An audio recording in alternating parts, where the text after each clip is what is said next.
Margaartaan mucaan kun Saawudii keessatti dooteerti. Akka ishiin itti doote sagalee kana dhaggeeffadha. Amma dhumaatti sheer walii godha.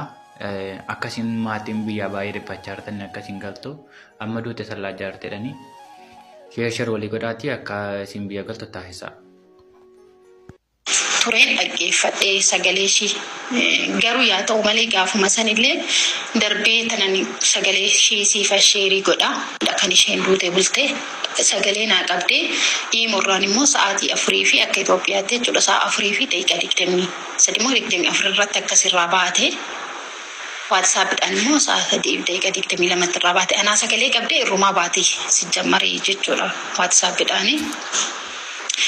Innaan gaafni ammaa naaf ishee wajjin haasoo naannoo tokkotti dhalatannaa wajjin baratanii mucoo hiriyaa ishee biiroo sanitti dhiyoo turte. Mucoo sun immoo dhattee bakka duutee margee milishaa duutee jirti maal jedhanii yeroo haasa'anu akkamitti jettee mucayyoon bakka waan wal beekaniif sirriitti dabalataa dallaalli isaan irraan dhufanis tokko lammaffaa immoo iyyuu biiroon isaanii tokko mucayyoon bakka biiruma dhaqe jetteerti lakkoofsa ishee siifan erga mucayyoollee.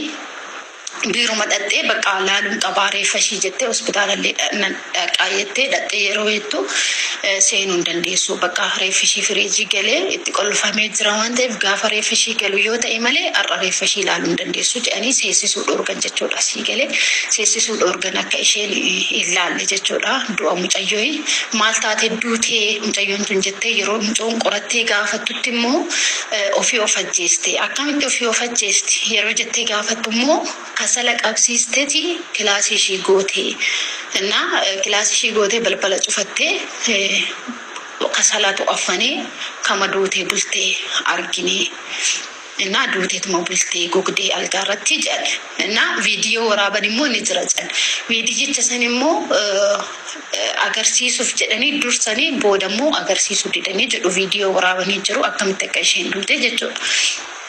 እና tokkoffaa viidiyoo sanuujuu agarsiisanii maatiillee akkasuma immoo hiriyoota fi firoottan isheellee akka sabbaran akka godhan Oromoon akka nu bira dhaabbatu akka nu haqa mucootanaa nu baasan akka sagalee nu ta'an dhugaa rabbi muhee baay'ee si sagannana dhuftee hoggaaf ji'a lamatti garuu na nyaadhettee biyyaa baatee gaafa nyaatamtee biyya Ormaatitti har'a reeffi ishii fallaa galee du'a sadi duute beeki mucoon tuni du'a takkaa miti baay'ee nama sagannanaa baay'ee waan namatti dhaga'uuf.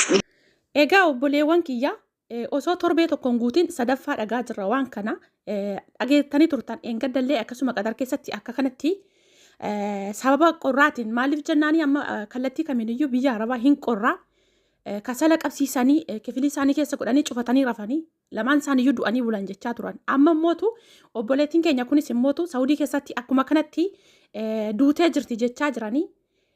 Dhugaan isiniin jedha obboleewwan kiyyaa maaliif of eeggannoo cimaa godhaa dhugaan isiniin jedha maaliif jennaanii namni wanti isin miidiyaa kanarraa dhageessan guyyaa tokko keessaa guyyaa tokko barumsa irraa fudhachuu qabdu maaliif namni waan kana akkas ta'ee jira isinis of eeggannoo godhaa jedhanii gaafa gara miidiyaa kanatti as fidanii akka qaldiitti akka salphaatti maaf fudhattan maaliif jennaanii haadhi keessan boruu nuu dhuftee iftaan nuu galtiin dhalli keenya jedhaniitiin balbala eegu. Har'a mootu gaafa reeffa ishee fudhanii ittiin galan dhugaan isiniin jedha maali guyyaatti keenya caarraan kun maaf akkas ta'e. Gariin osoo hin beekin miidhaan irra ga'eeti lubbuun isaanii darbu garuu immoo tokkoon keenya mootuutu osuma beeknu osoo dhageenyu wallaalummaas haa ta'u dhageettii dhabas haa ta'u barumsa argachuu dhabas haa ta'u waan san beeku lubbuu keenyatti faradaa oolla jechuudha. Ina gartanii maaliif jennaan kasallee qabsiifamee tooni maaliif osoo biyya keenya ta'e amma fakkeenya fi manni biyya arabaa kanaa fi manni biyya keenyaa tokko miti kan keenya qilleensa galcha kan isaanii kuni balbala gacuuftaniirtan taananii maaliif waan simintoo irraa hojjetame yookaan immoo bolokkeettidhaan onnoo jedheefiyyuu jechuudha kallattii kamiinuu qilleensa sinii kennuu hin danda'u sinii galee achi keessatti duutanii akka kanatti reeffi keessan goggogeetiin iyyuu ganama kan argamtan jechuudha. Kanaaf obboleewwan kiyya biliis of eeggannoo cimaa godhaa maaliif injiraannaa boruuf of jijjiirree tooniyyuu biyya keenyatti gallee tooniyyuu haala gammachuudhaan jiraanna jettaniiti kan biyya irraa hubaatan kan haadha keessanirraa maatii keessanirraa baqattanii biyya namaa keessa jirtan osoo guyyaa tokko aara galfiin argatiin gubaatti jechuun baay'ee tokko ulfaata. Kanaaf of eeggannoo cimaa godhaa maaliif hagam yoo isinitti qorrellee maaliif hin beekna sa'aatii kana hin qorra uffata darrabadhaa Bakka uffata miila keessaniin illee akka qorri isin hin seenne kaalsii godhadhaa darrabadhaati uffadhaa uffata. Maaliif uffata amma barbaadda yoo darrabattanii uffanni isin ajjeesu. Garuu kasallii sa'aatii sanaaf isinitti fakkaata isinitti ho'a. Osoo gizee guyyaa jechuudha fakkeenyaaf amma guyyaa gizee hojjettan akka kifiliin keessan sun isin yoo barbaaddanii biyyaansi sa'aatii lamaaf gana osoo hin rafin dura qabsiistanii kifiliin keessan ergee isin yoo booda mootu kasala sana gadi baastanii bishaan itti dhaxxanii dhaamsitanii bareeda. Garuu isin maal gootanii nutti ho'aa bulu jettanii kaatanii kasala qabsiistanii kifilii keessan gadi cuftanii qolloftanii raftuu jechuudha. Maaliif inni aarrisaa suni baay'ee miidhaa guddaadha kan inni fidu. Dhaga'aa turtan bara kana keessa mitiiti yeroo baroota dheeraadhaaf wantoonni akkanaa kun mudannoo namoota meeqatama mudate yeroo hunda kan miidiyaa kanarratti darbaati oolu jechuudha. Kanaaf of eeggannoo cimaa godhaa. Osoo beektanuu lubbuu keessanitti hin faradinaa. Maaliif dalagdanii gubattanii jechuudha biyya namaa keessatti boruuf itti jiraanna boruuf aara galfii arganna jettaniiti. Ammootu osoo aara galfii tokkoon argatiin gubaatti jechuun baay'ee tokko ulfaata. Kanaaf maaliif waan tokko gaafa dhageessanii jettanii tooniyyuu daftanii wantoota adda addaa laal wantoota isin hin fayyanne wantoota adda addaatu isin jettaniituma sa'aatii dheeraatti fudhattanii ilaalaa ooltan. Garuu gaafa waan isin fayyadu agartanii hin dabarsitan viidiyoo akkasii dhageeffadhaa irraa baradhaa.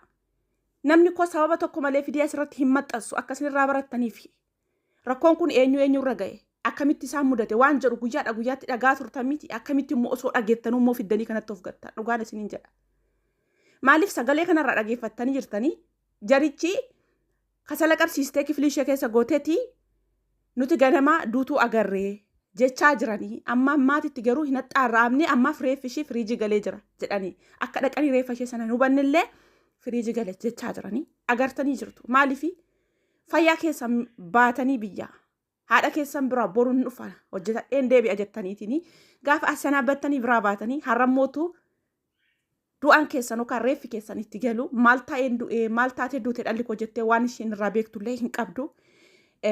Maatii keessanitti gubaa bara dhiistanii hin sokkina. Kanaaf obboleewwan kiyyaa of eeggannoo cimaa godhaa. Ijoolleen shamarranii anumaa wal qabatee gola namaa gola arabaa keessa jirtanii of eeggannoo cimaa godhaa. Maaliif lubbuu keessanitti hin faradinaa? Bakka kasaluma kana biyya namaa keessa haga jirtanitti ani dhugaan isin hin jedha guyyaa tokko keessa guyyaa tokko akkasaluma kana hin jira garuu mana kana fakkeenyaaf hin beektanii araboonni yeroo qorraa kana qabsiisaniit nyaatawwan adda addaa alatti ba'aniiti irratti xabbafatanii nyaatu hin qabsiisu sirriitti. Isaan akkuma nyaata sana xumuranii bishaan itti naqanii dhaamsanii bira ol galuu jechuudha. Guyyaa tokko keessa guyyaa tokko waan akka kana yaadillee hin beeku. Hin qorra garuu sirriitti qorri isaa hanuma beekame kana argaa jirra hundi keenya iyyuu jechuudha. Garuu mootu qorra sanaan gubachuu isinii wayya dhugaan isin jedha. Uffata darrabadhaa. Wanti hundumtuu akka biyya keessanii isinitti fakkaatee tooniyyuu biyya namaa keessatti nama isinii mirmatullee hin qabdanii nama balbala sana osoo achi keessatti wixxirfattanii osoo nabsiidhaaf kan iyyitan iyyuu ta'e namni dhaga'ee dhufee balbala sana sirraa banu hin jiru. Kanaanuu gizee rafnu immoo balbala keessan qollofneeti kan rafnu. Kanaaf obboleewwan kiyyaa baay'ee tokko ulfaata.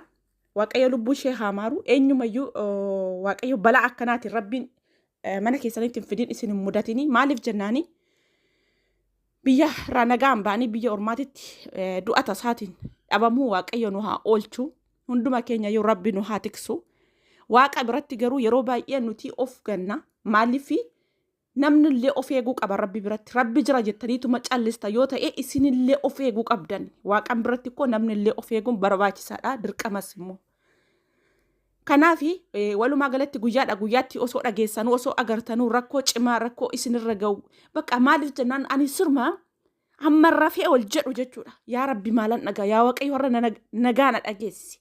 Hin jedha garuu guyyaa tokko keessaa guyyaa tokkotti waan gaarii bakka waanuma sammuu keessaniif raftii kennu biyya keessas ta'e biyya alaa irratti jiraattanii wanti isin dhageessanii waan gurra keessaniif tolu miti. Hin beeku bicha waaqayyo waanuma hundumaafiyyuu rabbi biyya keenyattis rabbi nagaa nu buusee nulleen biyya baqaa kana keessa rabbi nagaa nu haa galchu. Kanaaf obboleewwan kiyyaa eenyumtiyyuu namni gola namaa keessa jirtanii namoonni waan akkanaa kana fayyadamtan sa'aatii kanatti waan biraa isiniin jechuu hin danda'u. Of eeggannoo cimaa godhaa. Gaafa waan akkasii agartanii sakandii baay'ee isinitti fudhatu namni yoo akkam dheerate viidiyoo daqiiqaa 20 daqiiqaa 15 isumayyuu immoo adda qooddanii waan si fayyadu bicha irraa dhageeffattanii irra darbuu hin dandeessan. Wanti sun sin fayyaduu danda'a.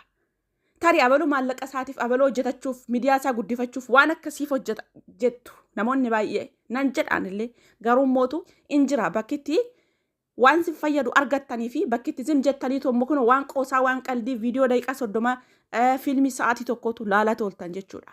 Kanaaf inni sun sinitti hafu yeroo waan namni miidhaa tokko an miidhameerraa namni biraa obboleewwan kiyya sabni koo akka miidhamne jedhee miidhaa nama sanaaf fidee too isiniif maxxansu dhugaa moo soba jedhaati baay'ee isinitti fudhatu daqiiqaa 2 daqiiqaa 3 dhageeffadhaa bira darbaa waan sin fayyadu. Kanaaf of eeggannoo cimaa godhaadha.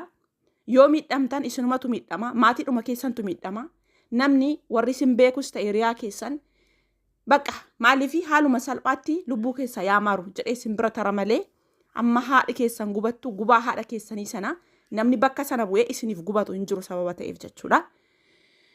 Kanaaf walumaa galatti turtii gaariin isiniin jedha. Namoonni yaada bal'aa qabdan komentii jalatti naqaa. Waaqayyo nu haa eegu, waaqayyo isin haa eegu hunda keessaniyyuu. Walumatti rabbiin nu gatini inni nu haa tiksu. Turtii gaarii nagaan naaf tura.